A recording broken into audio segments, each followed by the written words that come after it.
On va rejoindre tout de suite notre collègue.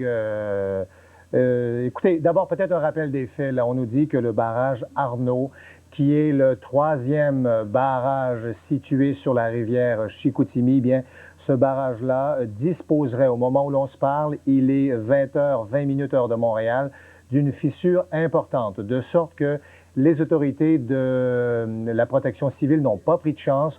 On a évacué le secteur. Alors, ce que l'on voit à l'écran maintenant, comme nous l'a dit si bien José Thibault tout à l'heure, il s'agit d'une digue qui est située donc en bas, c'est-à-dire en se dirigeant vers Chicoutimi. On nous dit qu'il y aurait une fissure dans ce barrage-là, le barrage Arnaud.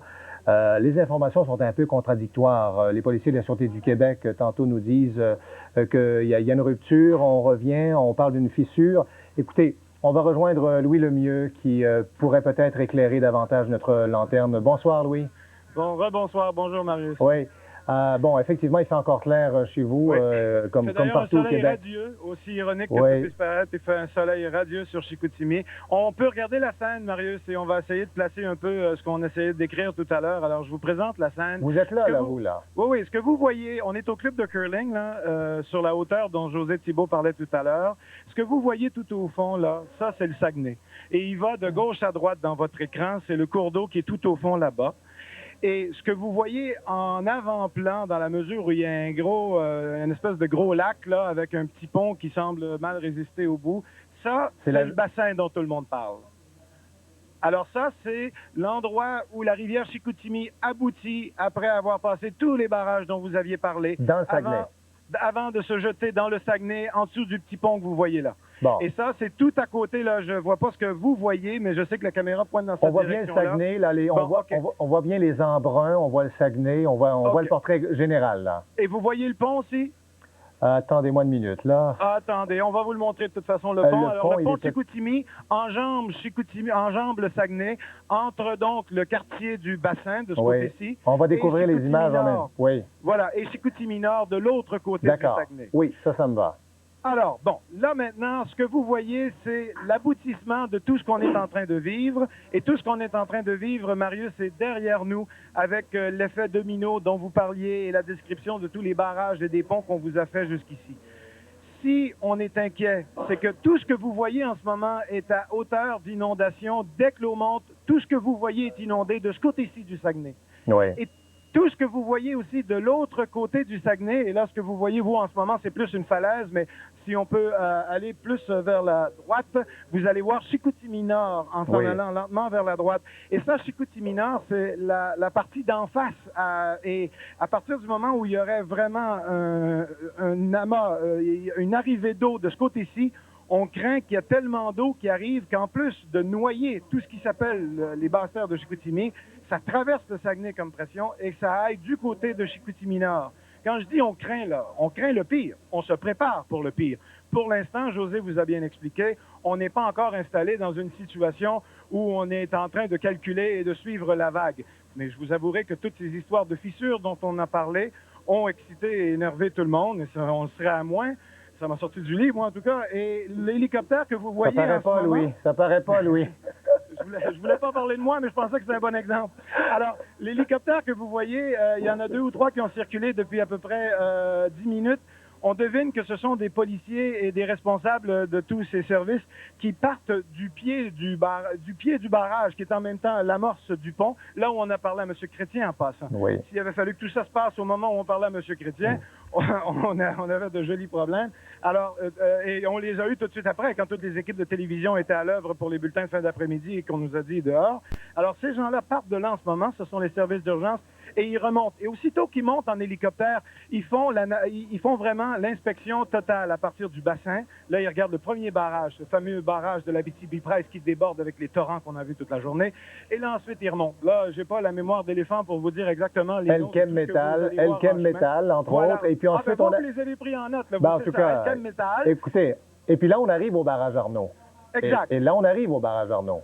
C'est ça, et c'est là qu'il y a une fissure. Bon, l'état de la fissure, j'y suis pas allé, j'en sais pas plus que vous, mais je sais que ça n'a pas éclaté, parce que si ça avait éclaté, au moment où on a dit que ça avait éclaté, on verrait plus que ce qu'on voit là en ce moment. Ça, c'est certain. Bon, est-ce que ça veut dire que ce que l'on voit, Louis, je m'excuse de vous interrompre, est-ce que le centre-ville de Chicoutimi, là, est-ce qu'on peut le visualiser, s'imaginer où il est? On va vous le montrer. On va essayer de montrer un peu plus le centre-ville de Chicoutimi. Quand on parle de centre-ville, il faut comprendre, il y en a deux. Il y a, dans le langage local, c'est la racine d'en bas, la racine d'en haut. Vous devinez qu'en montant, on est rendu en haut. La côte, elle est là-bas. Là. Si on va le plus loin possible, et c'est pas très beau, là, et puis il y a beaucoup d'arbres, mais oui. puisque vous me le demandez, la côte, elle est à peu près ici. Là. Dans le plus gros des arbres, on devine que les constructions sont en montant. D'ailleurs, si on va au bout complètement dans les édifices à logement qui sont là, vous voyez la tour de Bell Canada qui est juste là. Ça, c'est vraiment construit dans la côte. OK? Alors là, on est dans la côte qui monte. En sécurité et au sec, là. Oui, à partir de là, là où on est, nous, c'est à peu près à la même hauteur. Et sauf erreur, si l'eau monte jusqu'ici, ils sont mieux de se préparer à Québec parce que ça va monter partout. Là. On est vraiment... Ici, on est au plus haut point où on peut être dans la région. Bien. Mais là, ils sont au plus bas. Et là, au plus bas, c'est assez plat. Et c'est pour ça qu'aussitôt qu'il va se passer quelque chose, s'il se passe quelque chose sur la rivière Chicoutimi, ça va avoir deux effets. Ça va inonder tout ça. Et ça, c'est le quartier commercial de la Racine d'en bas, de la rue Racine d'en bas, donc, et du quartier du Bassin. Quartier du Bassin qui est déjà beaucoup moins populeux qu'à l'époque, parce que faut comprendre qu'à l'époque, c'est le quartier d'en bas qui avait le plus d'importance. Mais comme on a construit un nouveau pont, on a amputé carrément le quartier, on a détruit des rues, on a déménagé des gens. Grand bien nous fasse aujourd'hui, il y en a probablement un peu moins à évacuer. Là. Mais quand on dit qu'on a évacué en vitesse tout à l'heure, on avait déjà évacué tout ce qui se trouvait autour du barrage. Bon, c'est ce que je voulais vous demander. Ce secteur-là que l'on voit derrière vous, il a déjà été évacué. Et là, on est allé plus loin.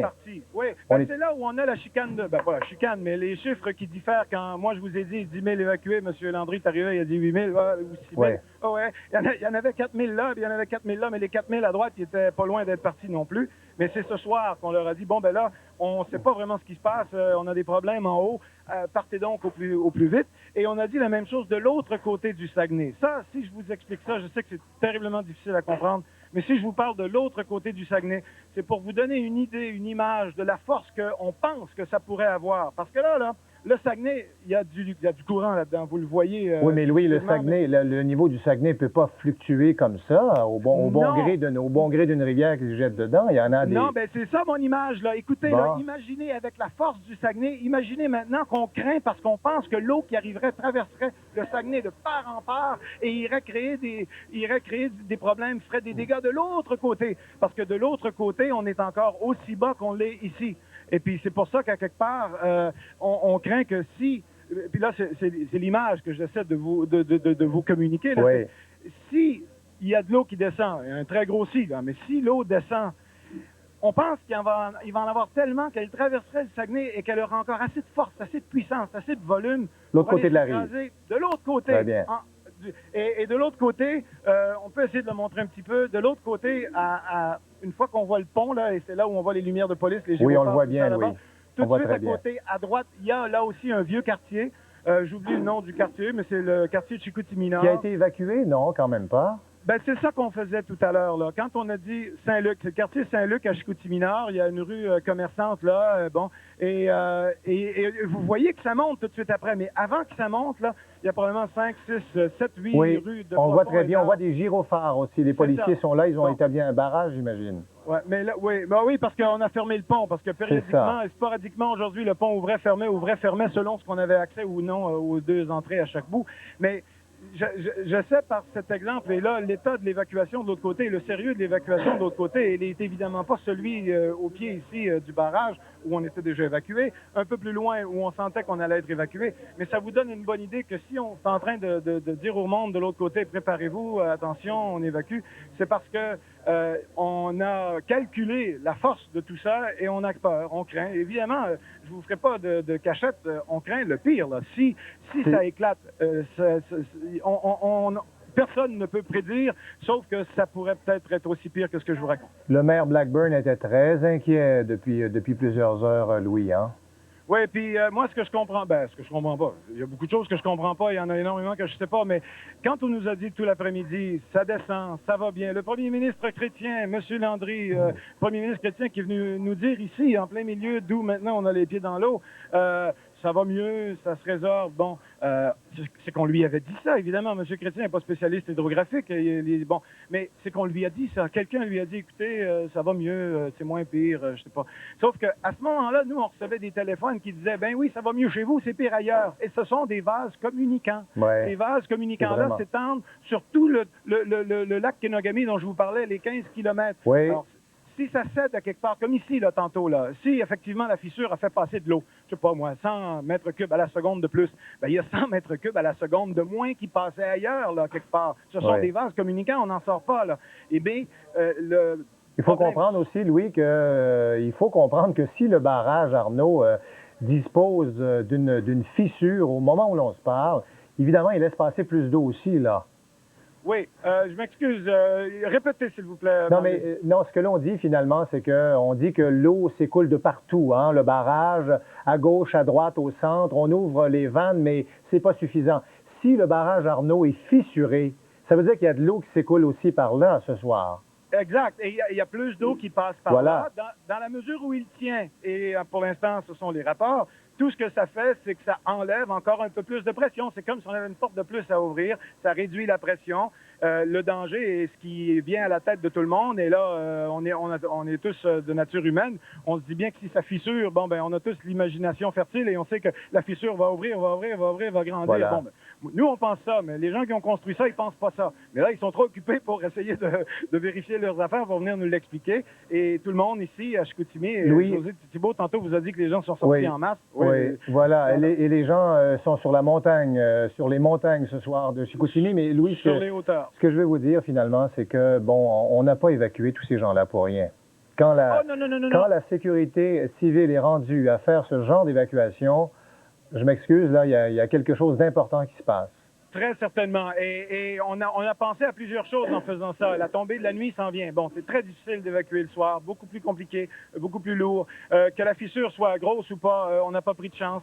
Et c'est tout ce qui restait à faire, là. Je vous ai dit plus tôt aujourd'hui qu'hier, c'était pas nécessairement de bon gré que les gens évacuaient hier. Bon, mais aujourd'hui, ils évacuaient plus facilement. On a commencé plus tôt. On est allé plus loin. Quand on a eu une crainte supplémentaire, on a été jusqu'au bout du plan B, du plan C. Je sais pas, moi, combien de plans il y a.